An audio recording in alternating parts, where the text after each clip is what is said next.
para pensar la cultura, para pensar qué es la cultura en definitiva. No tenemos como muchos espacios públicos desde nuestras universidades. Hay un material que nuestro compañero allí en la Consula va a ir pasando que refiere a unas obras que ya se fueron del país.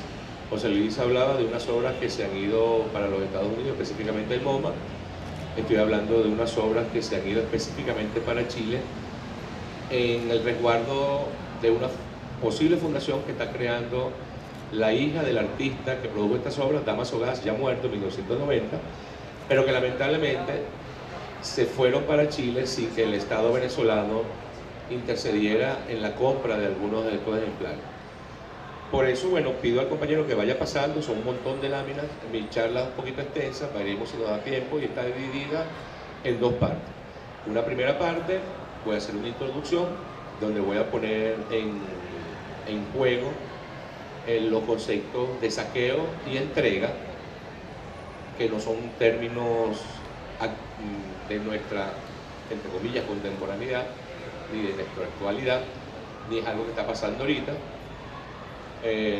Trataré de poner en juego el problema de definir lo contemporáneo y, por supuesto, todo esto, ojo, contemporáneo, que tampoco es un término que podemos ubicar en espacio-tiempo de lo actual, y veremos por qué. Y además de esto, el problema de las industrias culturales, que si bien es una denominación que hace referencia a un tiempo más cercano a este momento, tampoco pertenece exclusivamente a lo que conocemos hoy como la contemporaneidad, nuestra contemporaneidad, ni la posmodernidad. Y mientras hago esta charla introductoria, mi pretensión, y por eso si no lo logro, el compañero va a pasar estas láminas, que me interesa saber que toda esta colección ya se fugó de Venezuela, veré si da tiempo para leer una ponencia sobre este artista que se llama Dámaso Gas.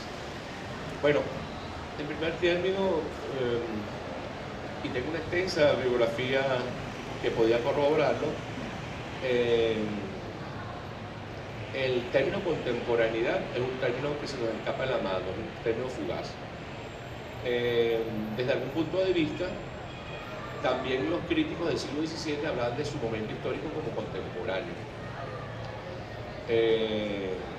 Y en algún momento también, relativo más que todo al siglo XX, se habló de posmodernidad tardía, modernidad tardía, posmodernidad y luego contemporaneidad, para hacer referencia a lo que está pasando. En cuanto a la perspectiva del saqueo, como sabemos, esa idea de saqueo de la entrega es también histórica. Con la llegada de los colonizadores de América, también empieza un movimiento de industria cultural propiamente dicho, que tiene que ver con la fuga de oro, plata, artesanía, cacao, café, expresiones del textil, a la vez que un saqueo, un intercambio, pero justamente para alienar, que tiene que ver básicamente con el adoctrinamiento y la conversión de la población nativa, que hasta llegó a respetar el idioma de los nativos en función de esta conversión, pero también llegó a diezmar en uno de los genocidios más grandes que ha habido en la humanidad, que fue la conquista de América. Aquí hay un libro, voy a colocar el micrófono aquí porque no voy a poder hacer dos cosas a la vez. ¿Aló? Ok. Aquí hay un libro de un crítico de arte inglés, Terry Smith, que habla de qué es el arte contemporáneo. Cuando revisamos, mi interés de traer estos libros a colación es para no tener el perorgullo de solamente hablar de mi perspectiva. Vamos a hablar de la perspectiva de los catedráticos, de los críticos, de los académicos, que simplemente me interesa sacarlas a colación no por una cita de autoridad, sino para entender que esto también es industria cultural y esto es lo que está circulando y esto es parte del juego de poderes y autoridad de un gremio, ¿no? Terry Smith dice algo así: el arte contemporáneo es la red institucionalizada a través de la cual el arte de hoy se presenta entre sí y ante los distintos públicos del mundo. Se trata de una subcultura internacional activa, expansionista, proliferante, con sus propios valores y discursos, sus propias redes de comunicación, sus héroes, heroínas y herejes, sus organizaciones profesionales, sus eventos clave, sus encuentros y monumentos, sus mercados y museos. En síntesis, son propias estructuras del pensamiento y del cambio. Más adelante agrega: como fuera, creo que el abordaje posthistórico supone renunciar a todo lo que la historia del arte y una crítica fundada en el materialismo histórico tiene para ofrecer a la hora de entender el presente. Hablando de la contemporaneidad, supone tomarse la institución del arte contemporáneo al pie de la letra, una mirada curiosa, un oído atento a los sonidos que intentan asfixiar tanto barullo, nos permitirá discernir allí distintas continuidades de cuño inconfundiblemente históricas. Los artistas comprometidos con la creación de arte en las condiciones de la contemporaneidad saben que traen de arrastre distintos asuntos pendientes de la historia del arte, en particular los cuestionamientos que sacudieron al arte hasta sus raíces durante los años 50 y 60. La mención es interesante, y sobre todo el problema de referirlo a los años 50 y 60, ya que el problema de nuestra contemporaneidad, no estoy hablando de la contemporaneidad de los críticos del siglo XVII que hablaban de sus conterráneos y de sus problemas como contemporáneos, es justamente este punto histórico de quiebre que habla de los años 40 y 50. En un pequeño catálogo que tuve oportunidad de escribir para una exposición que acaba de clausurar, Discurso a la controversia, arte contemporáneo a debate, yo asumo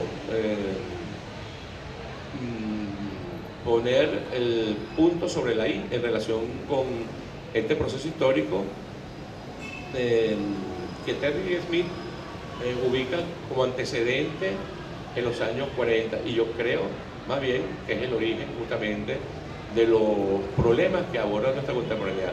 Una contemporaneidad vista no solamente desde la visión reduccionista de lo artístico, estético, sino también de lo social, lo político, lo económico y aún lo militar. En esa exposición, en un momento yo escribo: el término contemporaneidad es tomado en cuenta como aquel espacio-tiempo que inaugura la posguerra y que es acompañado específicamente por el ciclo de acontecimientos asignados por la Guerra Fría, la cual tuvo su correlato en el campo cultural: neocolonización, despolitización de la cultura, asignación de una geopolítica cultural del poder, globalización estética, mercantilización del arte y la cultura, imposición de estilos de vida y consumo, irrupción de una cultura mediática, publicitaria espectacular, entre otros. Esta guerra fría cultural generará más temprano que tarde respuestas en términos artísticos que se suman a diversos intentos críticos por cuestionar el llamado sistema de las artes o la institución del arte. Prestigiosos críticos norteamericanos de arte como Clement Kleiber, a partir de los años 40, quien anteriormente militaba en el campo socialista, directores de museos y curadores como Alfred Barr, a finales de esa misma década, entonces director del MoMA, constituyeron una ecuación clave para, primero, erosionar y dispersar el movimiento de artistas de izquierda en los Estados Unidos, muchos de los cuales se expresaban a través de diversas formas de realismo crítico. Poner en la palestra de discusión entre arte figurativo versus arte abstracto o arte comprometido versus arte por el arte, en pos de la preeminencia de la forma frente al contenido, discusión que tuvo su correlato en Europa y Latinoamérica a finales de los 40 y durante los 50, producto de la presión descrita. Exaltar el expresionismo abstracto como el arte verdaderamente norteamericano y moderno, que sustituiría la decadencia del arte europeo de ese entonces. 4. Virar el polo del poder político-cultural de París a Nueva York, con lo que los Estados Unidos obtendrían supremacía de la producción simbólica o estética sobre la Europa de posguerra. Toda esta ecuación fue estimulada o respaldada por mamparas de la Central de Inteligencia Americana, la United States Information Agency, USIA, la American Committee for Culture and Freedom, afiliado al Congreso por la Libertad Cultural, la Economic Cooperation Administration, la SA, y el Plan Marshall, European Recovery Program, cuyas acciones fueron vistas como una ofensiva cultural contra el Pacto de Varsovia, que perseguía objetivos políticos contrarios y culturales opuestos a las intenciones de Occidente, con la idea de erradicar el comunismo y sus simpatizantes alrededor del mundo. Dichas acciones y planes se extendieron a Latinoamérica y al llamado Tercer Mundo para hacer frente al avance del imperialismo soviético y su radio de influencia. Ustedes me dirán, ¿a dónde viene el caso? Bueno, así como dije la vez pasada, para que no crean que yo sufro de delirio de persecutorio o tengo alguna pelea casada con algún fantasma que no existe en la realidad sino en mi mente, yo me he permitido, y vuelvo a repetir, están en juego aquí 3 conceptos, que es la contemporaneidad. Ya oyeron la opinión de Terry Gilliam y lo que yo pienso. Si en verdad el saqueo es una actitud actual o histórica, y además de eso, si también existe una entrega, y por supuesto, si lo llamada industria cultural no tiene una orientación ideológica específica que se ampara en los términos de saqueo y entrega, y también es producto de contemporaneidades en evolución, para traer a colación el juego en el que está metido este arte contemporáneo y cómo afectó de alguna manera lo producido por los artistas. Voy al punto. Apartando el caso latinoamericano, cuyos antecedentes son más profundos en el tiempo, esta idea de exaltar una competencia feroz por la preeminencia ideológica y superestructural que está inscrita en la cultura, el arte y la estética,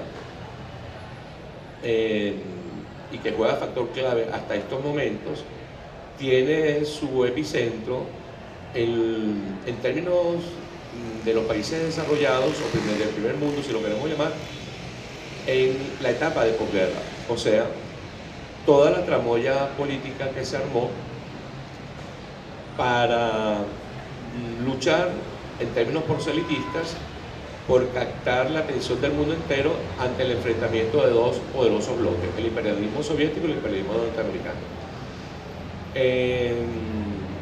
En términos generales, una vez que terminó la Segunda Guerra Mundial, los soviéticos, y ya tenían tradición en esto, empezaron una política agresiva de captación, proselitismo y adoctrinamiento, cuya cúspide se expresa en los logros de la expansión del ideario comunista hasta el logro del Pacto de Varsovia. Esto se expresó en una política agresiva de revistas culturales, conciertos, exposiciones, giras de intelectuales, infinidad de congresos, becas, etc., con lo que el imperialismo soviético pretendía extender la ideología del comunismo. Eso enseguida, después de terminar la Segunda Guerra Mundial. En ese momento, la ideología de izquierda tenía un gran impacto en la Europa de posguerra. En un par de ocasiones, Italia y Francia estuvieron a punto de ser dominadas por el comunismo por vía electoral en esa etapa de posguerra. Y podríamos decir que casi la totalidad de los intelectuales de Europa, si bien no se plegaban al expansionismo soviético y su ideología, formaban parte de una izquierda crítica. Esta situación la vio muy claramente reflejada en los Estados Unidos. Me permito hacer un inciso: los europeos decían en ese momento que los Estados Unidos eran unos bárbaros que todo lo resolvían a punta de dólares y de armas. Ese era el concepto europeo de los Estados Unidos de posguerra. Estados Unidos se dio cuenta de esta situación y específicamente se crea, luego de la Agencia de Información Central, se crea la CIA. Estados Unidos es un país de élite y un país donde los que lo han gobernado siempre han procedido de las capas que desde el origen gobiernan el país. Y las élites han penetrado todo el estamento cultural, militar y de seguridad del Estado. Entonces, a raíz de este avance de los soviéticos, Estados Unidos crea la CIA. Para esta autora, ahora voy a empezar a mostrar algunos textos de referencia. Frances Turner Saunders, norteamericana, investigadora, en su libro La CIA y la Guerra Fría Cultural, la CIA funcionó entonces como un ministerio de la cultura ante el avance del poderío de seducción ideológico, estético y cultural y artístico de los soviéticos. Vuelvo a repetir que el caso de América Latina lo dejo aparte. ¿Por qué yo hago mención a esto y por qué se hace mención al MoMA? Bueno, José Luis quería que explicara algo del MoMA. El Museo de Arte Moderno de Nueva York es una institución creada por la familia Rockefeller, y la familia Rockefeller es miembro de esa élite que ha gobernado los Estados Unidos desde siempre, todavía lo hace, y Rockefeller es uno de los fundadores de la Agencia Central de Inteligencia. Desde su origen fue el director de Información y Comunicación, y además, como además lo dice en este libro, y ahí sí tocó el caso de Latinoamérica, fue el encargado del gobierno Truman y el subsiguiente para antes de la Guerra Fría, quiero decir, en los periodos del avance del fascismo y el nazismo, todavía no en guerra, años 30 y 40, desplegar una política de dominación a través del arte y la cultura. Por eso la cuestión se va profundizando, los estudios van agarrando nuevas perspectivas y nos damos cuenta que el patio trasero de la CIA fue el laboratorio de prueba para luego generar esa Guerra Fría que llevó a cabo la CIA, pero ya se venía haciendo en Latinoamérica. El libro está recopilado por Benedetta Calandra y Mariana Franco, son las editoras. Extrañamente, aunque se llama La Guerra Fría Cultural en América Latina, desafíos y límites para una nueva mirada de las relaciones internacionales, o interamericanas, mejor dicho, no es un libro hecho por latinoamericanos. A lo sumo, entre los 15 escritores ya habrá 2 latinoamericanos. Es un libro de grupos de investigación italianos, ahorita muy interesados en ello. Muchos de estos italianos y los 2 latinoamericanos hicieron estudios postdoctorales en los Estados Unidos y son documentos de primera mano, estos son los resúmenes de todos esos trabajos, donde reflejan cómo el laboratorio de la Guerra Fría Cultural, y recalco el término cultural, antes de la Guerra Fría que conocemos entre los bloques soviéticos y norteamericanos, ya venía probando en Latinoamérica, y donde la Fundación Rockefeller, valga decir MoMA, y la Fundación Ford, uno de los mayores filántropos de los Estados Unidos en términos de arte y cultura, adquirieron básicamente toda la experiencia para formar el departamento, la Central de Inteligencia Norteamericana. ¿A dónde viene el caso? Yo había dicho que el término de industria cultural, que se exalta mucho en estos tiempos, debemos entenderlo como un término histórico que viene evolucionando y se perfecciona en estos momentos, o llega a un alto grado de perfección. Pero industria cultural tuvieron los españoles en sus políticas de dominio del mar para transportar todo un montón de productos que tienen que ver con la diversidad biológica, étnica, pero también cultural. Pero en específico con la historia que estoy contando, el planteamiento que estoy lanzando o la hipótesis que yo lanzo es que, y siguiendo a Terry Smith cuando habla de arte contemporáneo como todo aquel universo que se ve reflejado en el sistema de las artes, no habla de los artistas, habla de la respuesta y de cómo se representan los artistas en el universo de las artes. Valga decir, curadores, críticos, académicos, mecenas, becas, concursos, museos, galerías, medios de comunicación, etcétera, todo que gira en torno a la actividad de un artista, todos que se hacen ricos mientras el artista se empobrece. Ese sistema de las artes, que es el mayor representante del arte contemporáneo, no así la obra de los artistas, es ese sistema lo que califica al arte contemporáneo, nace con la Guerra Fría Cultural, nace con el empuje violento del bloque soviético y de la CIA como departamento, en términos de Saunders, Departamento de Cultura de los Estados Unidos por lograr la supremacía ideológica en términos, como dije, estético y artístico.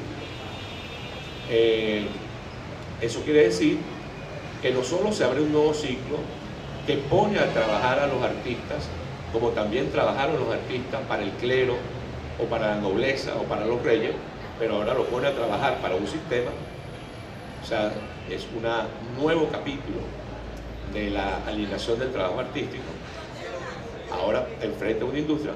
Es un nuevo capítulo que, además de eso, tiene como resultado no solamente la estrategia de lo que será la industria cultural, la captación de voluntades, el proselitismo, la valoración de nuevos sentidos, formas de ver, ideologías y posiciones en el mundo, sino que también luego, para disimular su nacimiento y su tentáculo, pero para que sigan los artistas respondiendo, ya no como se quiso hacer en las vanguardias históricas, dada su realismo, que ya creaban, era, según su propia subjetividad, todo un universo creando para este sistema, o esperando que ese sistema lo presente o lo represente. Hay que recordar que muchos artistas en la actualidad están siendo llamados, a raíz de esas becas, concursos, bienales, ferias, a trabajar para ese sistema en específico. Artistas que trabajan para la Bienal del Sur, para la Bienal de Venecia, para la Bienal de Sao Paulo, para el MON, para los concursos del Guggenheim, etcétera, etcétera. Bueno, sigo mostrando estudios acerca de esta perspectiva en Latinoamérica, estudios de 2014, un libro pionero, Sanders, 2001, el libro de Terry Smith, que por un lado aclara una situación, pero por otro lado la oculta, y por supuesto un trabajo interesantísimo que salió ya en Venezuela el año pasado, no, a principios de este año, que se llama así, Venezuela y la Guerra Fría. Es un estudio que habla, hecho por la Simón Bolívar, de su Centro de Estudios de la Seguridad. En él hay un capítulo dedicado a la Guerra Fría cultural en Venezuela. Valga decir que es interesante para el estudioso que hace este capítulo, porque es un recopilatorio, justamente hablar del techo de la ballena. No voy a extenderme más, el libro se consigue, lo venden en la Librería del Sur, ahora se lo están vendiendo en la Librería del Sur. Hay unas declaraciones interesantísimas de parte de miembros del techo de la ballena, de cómo consideraban ellos el tono radical de esa lucha que emprendían, y también unas declaraciones del articulista que habla también cómo esas voluntades de esos radicales fueron compradas a través de becas, cargos diplomáticos y sobre todo con la implantación de dos instituciones o tres instituciones que poco a poco, a raíz de la derrota de la lucha armada, fueron ofreciendo oportunidades de trabajo a toda una pleyada de intelectuales y artistas. Valga decir las instituciones, el INCIBA, entre ellas, perdón, el INCIBA y el CONAC. No sé si el compañero está pasando, creo que el compañero nos dejó, está pasando los archivos. Mi intención era que se viera este trabajo de este artista Dámaso Gas, si es posible seguir pasando estos archivos. Este trabajo prácticamente es desconocido. Yo tuve la oportunidad en 2011 de realizar una curaduría acerca del legado de Dámaso Gas, muchos de ellos reunidos por su hija Ana Sánchez, del cual quedé prendado por el tono radical de este artista y por su altísimo compromiso internacional, pero como digo, quedé prendado con una gran deuda acerca del estudio realmente del alcance que este trabajo tiene en una competencia internacional furiosa que se está estableciendo ahorita. Vuelvo al término del saqueo o del despojo.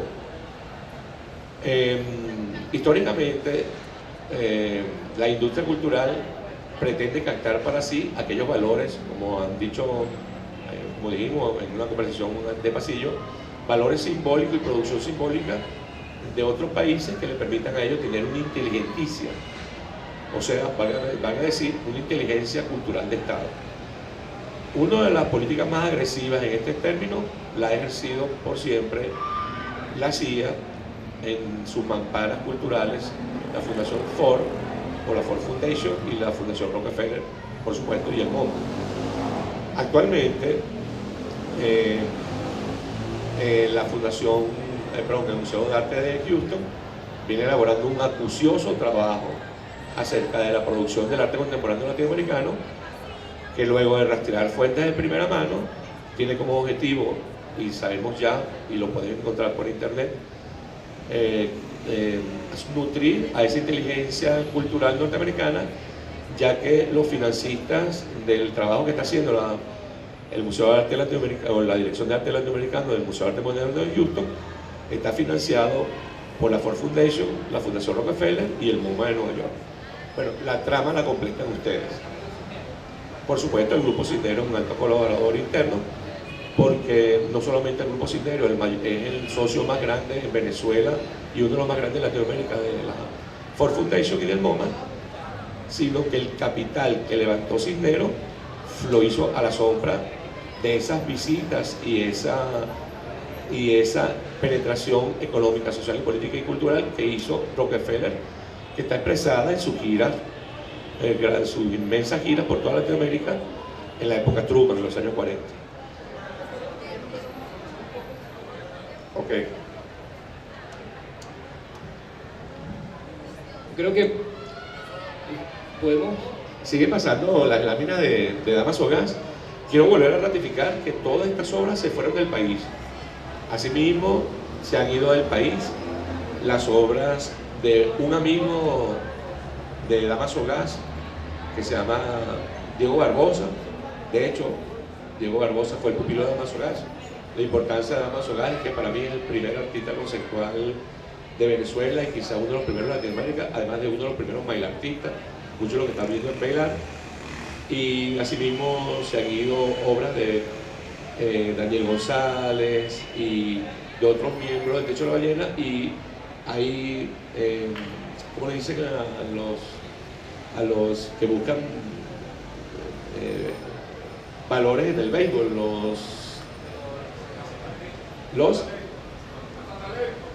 Los cazatalentos están detrás de obras de conceptualistas como Teo Valdarago, etcétera, etcétera. Yo tengo una pregunta muy específica y que tiene que ver con lo que nos convoca también hoy acá, de nuestra reflexión, de nuestra necesidad de ejercer acciones respecto a esta ida, como tú le llamas, de este patrimonio histórico. Damaso Gas, uno de los conceptualistas más importantes venezolanos, activo en Venezuela, chileno, activo en Venezuela por lo menos con fuerza desde el 67 aproximadamente, aunque estuvo aquí ya antes en el 62, 63 creo que estuvo acá, y luego en el 67 se instala aquí, y aquí hace familia, y aquí muere en estado en situación de calle, además. Situación de calle. ¿No? O sea, olvidado, abandonado por las políticas culturales y las políticas sociales. Ya existía el INCIBA. Existía el INCIBA, imagínate eso. Que le dio empleo a muchos ultraizquierdosos, pero no se lo dio a él. Que era demasiado. Quizás era extremista. Edmundo Aray dice que Edmundo Aray, que es uno de los activistas políticos más virulentos del Techo de la Ballena, dice que entre ellos Damaso Gas era el radical del radical. Sí. Entonces, bueno, mi pregunta es una pregunta que quiero también plantear y dejar abierta. Nos toca construir políticas públicas, es decir, ¿qué quiere decir eso? No podemos quedarnos solamente sabiendo que estamos perdiendo todo este patrimonio, tenemos que hacer algo, ¿no? En definitiva. Y no solamente tenemos que hacer un llamado a las autoridades y al Estado y todo eso, que en definitiva me parece que es muy fácil quejarse y decir, bueno, es que no hemos hecho el trabajo, nuestras instituciones no han hecho lo que tenían que hacer para resguardar estas obras, etc. Yo creo que la pregunta hoy día, o la que quiero plantearte es, ¿qué podemos hacer? ¿Qué hay que hacer? ¿Qué tenemos al alcance? Teniendo en cuenta eso que tú dices, que me parece muy preciso, que el sistema de las artes dominado por el capital transnacional, de hecho es una de sus formas de aparición, digamos, ¿no? Es decir, una de sus representaciones simbólicas más o menos visibles, ¿no? del capital transnacional, aunque circula, como tú dices, en espacios muy pequeños, ¿no? El arte contemporáneo es la mampara, o una de las mamparas, de la manera como el capital circula, que eso es un tema que también habría que tocar aquí, cómo el arte capitaliza, es decir, por qué los coleccionistas Ignacio, Valentina e Ignacio Berto donan al Museo de Arte Moderno de Nueva York su colección. Es decir, ¿qué ganan? ¿Cuáles son los términos de esa donación? ¿Qué ganan con esa donación? Sí.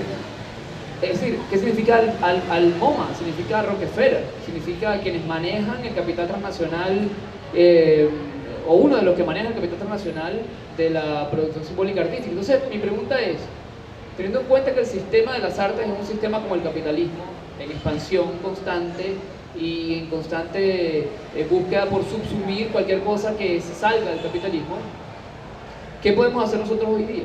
Con nuestros recursos, con lo que tenemos, con nuestras manos, digamos. Sí, bueno, yo pienso que es un problema con demasiadas aristas. Me gustaría como extender una lista de mercados ya que nos enfrentamos. Primero, nuestra situación frente a esos países que han hecho de la cultura, del arte y la estética una bandera ideológica especialmente importante en términos de inteligencia de Estado, y que han hecho de la producción simbólica y el capital simbólico, del manejo de la sensibilidad, de las emociones, de las motivaciones que tienen que ver con toda la maquinaria que los estados expresan como formas de expansión de su propuesta ideológica. Esa industria cultural está montada muy férreamente. Ya no voy a hablar de la época de la colonia, pero está montada muy férreamente a partir de la Guerra Fría. Los resultados de la Guerra Fría lo estamos viviendo en el mundo entero una nueva etapa de la Guerra Fría. Eso tiene que ver con problemas difíciles de resolver, porque esos estados ven la cultura, o mejor dicho, debería decirlo así, esos estados saben qué hacer con la cultura. Esos estados saben históricamente a dónde orientar la cultura en función de sus valores: expansión, dominio, proselitismo y, por supuesto, conquistar sensibilidades. Esa es la primera lista de mercado. El Estado venezolano, en términos de una contemporaneidad tan convulsa y donde la clave es la competencia, no podemos sacarle el cuerpo nunca a la competencia, tiene que generar alternativas de, en realidad, qué representa la cultura y cuál es el manejo que le se da a la cultura y la importancia que tiene la cultura en los planes, proyectos, en la visión y visión que tenemos frente a una ecuación que está montada desde los años 40. No basta con las palabras del comandante que decía: la revolución será cultural o no será. Es que efectivamente, en realidad, sepamos qué queremos hacer con la cultura. Vuelvo a repetir, está claro que esos estados saben qué quieren hacer con la cultura y lo están demostrando. Hay hasta literatura escrita desde Latinoamérica, Europa y ellos mismos, donde ya no están en la etapa de explicarse, sino de develar todo lo que han conquistado y han hecho. Nosotros no hemos llegado ni a la etapa que generó el primero de estos problemas. Y tengo la percepción de que ni tenemos inteligencia cultural de Estado, ni tenemos políticas claras culturales. La segunda receta de mercado. El Ministerio de la Cultura se formó como un agregado de ministerios, o mejor dicho, de entidades culturales dispersas en todo el país, a través de una propuesta que pretendía nuclearlos todos bajo una visión amparada en un proceso de cambio. Pero es tan solo después de 15 años de un proceso revolucionario, y hago comillas, donde el ministerio ha abierto una dirección de políticas. Las direcciones de políticas públicas en los ministerios claves para un Estado nacen con el ministerio. Aquí nació 14 años después de haberse fundado un ministerio. Eso va a la receta de mercado anterior. ¿Sabemos realmente qué queremos hacer con la cultura? La segunda receta es lo siguiente, y es una trampa realmente donde estamos envueltos. Cuando leemos el libro de Susan B. Sanders y vemos cómo actuó la CIA, y vemos que los agentes de la CIA, por lo menos los que se conservaban en los puestos de observatorio, eran las élites que dominaban esos países, y que inclusive algunos de sus hijos que se graduaron de postdoctorados en Yale y en Harvard eran los que iban al frente a la conquista de sobreponerse al avance soviético e implantar la seducción del American Way of Life. La CIA hizo con eso, ese logro con todo el dinero de ellos mismos, que era la gente más rica del país, los que lo dominaban y lo habían fundado, y con el dinero de los contribuyentes. Cuando Sondland describe las bacanales y los shows y las fiestas, los autos de lujo, el whisky caro, la coca y todo lo que tenían acceso, vuelos a nivel internacional, estos agentes culturales de la CIA, uno se queda con la mandíbula abierta. Lo tenían todo. Y la partida de la CIA era una partida secreta incuestionable. ¿Me entienden? Incuestionable. O sea que esta industria cultural y este entramado de inteligencia cultural de Estado se hizo a punta de dólares. Igual que los rusos hicieron lo suyo a punta de trabajo, de dinero ruso y también de imposición violenta. Ahí está lo que pasó con los países de la órbita soviética. Fíjate, porque debía conocer esta receta. Cuando yo nombro el Museo de Houston y la política que tiene más de 5 años investigando acerca del arte contemporáneo de Latinoamérica, siempre he dicho que ellos hicieron eso porque ellos pensaban que el arte contemporáneo y el arte conceptual se había fundado entre Europa y Norteamérica, y daban una importancia muy especial a Inglaterra. Y los estudios actuales, doctorales y postdoctorales en Latinoamérica, le están llevando a contradecir eso que ellos habían elaborado como entelequia del saber que ellos tenían de la contemporaneidad. Bueno, en definitiva, yo trabajé para este lobby del Museo de Arte Moderno de Houston y de la política de investigación y espionaje de todo el arte latinoamericano contemporáneo y conceptual, sobre todo. Bueno, yo no soy académico, no he estado en el ámbito académico, siempre he estado en el ámbito de la investigación del museo. Y debo confesar que la dinámica curatorial es una dinámica muy ágil, pero en Venezuela mal pagada y mal concebida. Quiero decir que mucha de la investigación que se hace en los museos es especulativa y poco sustentada.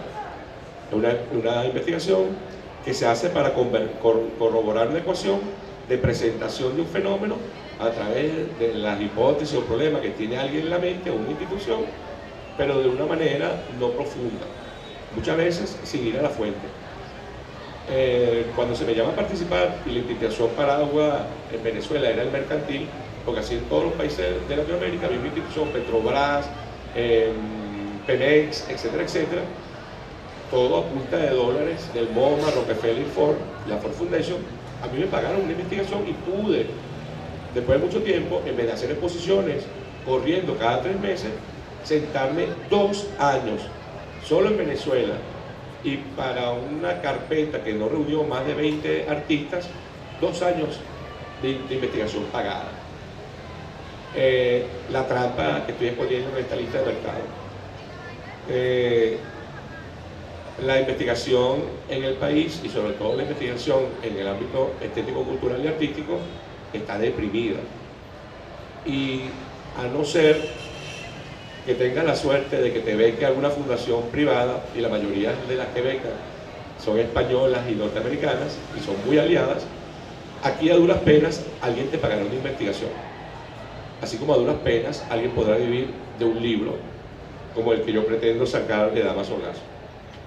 Solamente podré disfrutar del pequeño goce egocéntrico, del pequeño ego de que por lo menos cumplí esa deuda que tenía con una curaduría que se armó en 3 meses sobre Damaso Gasso. Lo otro que está pasando fuertemente es que desde el ámbito de la actualización de esa altísima competencia y en la competencia férrea, en donde han entrado todos los países de Latinoamérica, enfrentándoseles sobre todo a Europa, a Inglaterra y Francia, para definir los orígenes del arte conceptual y el arte contemporáneo, y volver a poner en la palestra de que Latinoamérica no está después en segundo término o con un arte político, hablando de lo político como algo de segunda importancia. Esa competencia que se abrió en el mundo, que ya tiene más o menos como unos 10 años, Venezuela no ha entrado en esa órbita. Quiero decir que desde Chile, desde Uruguay, desde Brasil, desde Argentina, desde Colombia, desde México, Ecuador, si no es que se me escapa algún país, se ha producido una ingente literatura que entra en la competencia, y esas son estrategias de inteligencia, o como dicen los franceses, inteligentia, donde ni el capital privado, ni el estamento académico, ni el Estado venezolano o supuesta dirección de política pública han entendido que tenemos más o menos como 10 años de atraso. Estos son 5 puntos de una receta de mercado donde podrían haber muchos factores que quizás sean más importantes, como por ejemplo, en qué condiciones se investiga en Venezuela, en qué condiciones están nuestras bibliotecas, en qué condiciones están nuestras bases de datos, en qué condiciones está la obligatoriedad del IPC de saber quién colecciona qué en el país, y si se está obedeciendo la ley de patrimonio de que todo coleccionista tiene que informar acerca de qué colecciona. Más allá de que se ha dicho, y creo que estoy seguro que es una mentira, de que el Estado quiera apropiarse de eso, no. Simplemente es una actividad de investigación y de inventario de quiénes somos y qué tenemos y hacia dónde vamos. Entonces, base de datos, actualización académica, estado de las bibliotecas, y José Luis lo dijo, la base de datos de la biblioteca del MoMA, y no sabemos la de la biblioteca del Congreso o de alguna otra biblioteca especializada, en cuanto a material del techo de la ballena, es más intensa que nuestra Biblioteca Nacional. El esfuerzo que hizo los José Luis para reunir, voy a especular, en nuestra Biblioteca Nacional, el 10% de lo que tiene solo el MoMA, que es una biblioteca de un museo, fue duro y tardó unos 5 meses. Todavía estamos en eso. La receta de mercado puede seguir, pero además de eso, está el hecho, y ahí quisiera sí poner una interpretación personal. Yo, cuando actúo en el campo cultural desde el activismo, lo hago desde un activismo ideológico, no político, y quisiera hacer la diferencia, que es caprichosa y es personal, por mi talante de persona que ha abrazado el ideal libertario. La política se basa en leyes, normas, costumbres, tradiciones, proselitismo y pragmatismo. La ideología tiene que ver con la ética, el sentido común, los valores, las visiones del mundo y las formas de actuar en él. No quiero decir que la política y la ideología no se toquen, sí, son mutuamente dependientes, pero no toda persona que trabaja en términos ideológicos en la esfera de las ideas le interesa trabajar en la esfera del pragmatismo, del proselitismo y del utilitarismo. Entonces, cada quien desde su punto de vista sabrá si en verdad habrá que también entregar a unos estamentos políticos, valga decir, burocracia, funcionarios y personas inescrupulosas en el campo político, la promesa de adelantar estudios en este campo. O si no, tenemos que ir hacia una esfera que yo llamo ideológica, que tiene que ver con la expansión de esta necesidad desde el punto de vista del logro de una necesidad que se enfrasca en valores, sobre todo en sentido común, como una necesidad.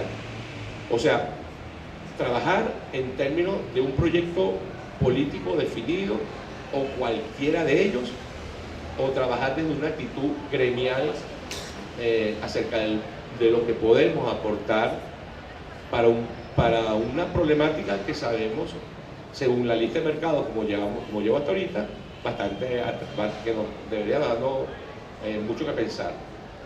Recalco esa diferencia del pragmatismo, el utilitarismo y el proselitismo de la política, y cómo utilizarían investigaciones como la que yo propongo versus la idea de un pacto gremial de los artistas y gente del medio que en verdad logre convencer a los políticos de que este material no es para ellos, sino es para un proyecto de país. Este proyecto de país no le pertenece nada más a un sector político o a otro. De hecho, nosotros estamos obligados a rebasarlos a ellos porque hemos corroborado que en verdad nunca les ha interesado. Y además debemos hacer entender que aquí, si es que quieren irse por ahí, y todo fenómeno es analizable y utilizable, manipulable y asimilable, que aquí hay dinero, pero no dinero para engrosar sus filas o su ideología o su proyecto político, sino que aquí hay posibilidades de circulante, de capital humano, de capital simbólico, de valor simbólico, de producción simbólica, que aquí hay posibilidades de inteligencia social y cultural, que aquí hay la posibilidad de dinamizar un campo cultural y también de replantearnos cómo nos insertamos en eso que se llama la industria cultural. También deberíamos preguntando, ¿qué industria no es cultural? Entonces, fíjate, por eso es que el problema es, mi receta de mercado sigue siendo una receta muy ubicada en una esfera superestructural, pero hay condicionantes sociales, económicos, políticos de la gente de a pie, la política de la gente de común, y culturales muy palpables en la Venezuela convulsa que estamos viviendo hoy en día. Dos cosas ahí. Me parece que el diagnóstico está hecho. Esa receta está hecha, el diagnóstico. Escuchándote, y un poco para problematizar también lo que planteas, pareciera que el diagnóstico está muy claro y creo que con el diagnóstico hay consenso. Pero pareciera que lo que tú planteas es el Estado el único responsable de garantizar que las cosas sean de otra manera. Por un lado, eso es un asunto que quisiera debatir contigo, ¿no? Que eso me preocupa, digamos, que tú plantees eso de esa manera. Y por otro lado, que yo quería a ver si puedes responderme en un contexto en el que estamos viviendo un proceso de guerra económica, de guerra por la subjetividad, de guerra cultural, básicamente un contexto en el que los sueldos, los salarios o los ingresos no alcanzan para hacer mercado, en un contexto en el que los insumos alimenticios, digamos así, de movilización de la base social, los insumos materiales están desaparecidos, capitalizados, y que no tenemos acceso a ellos como base social, porque se nos dificulta muchísimo el acceso a ellos. En un momento en que no encontramos, para ponértelo claramente, en que no encontramos pañales para nuestras crías, ¿para qué o por qué es importante una política como esta de la que estamos hablando? Ok, fíjate, para preguntarte de lo primero, yo aclaré que nosotros no deberíamos vernos como que estamos investigando para un proyecto político, para el Estado, creo que lo había nombrado, y que ellos tienen que interesarse si es que descubren en esto una vena que los pueda ayudar. Ahí hay una relación tirante, hay que negociarla.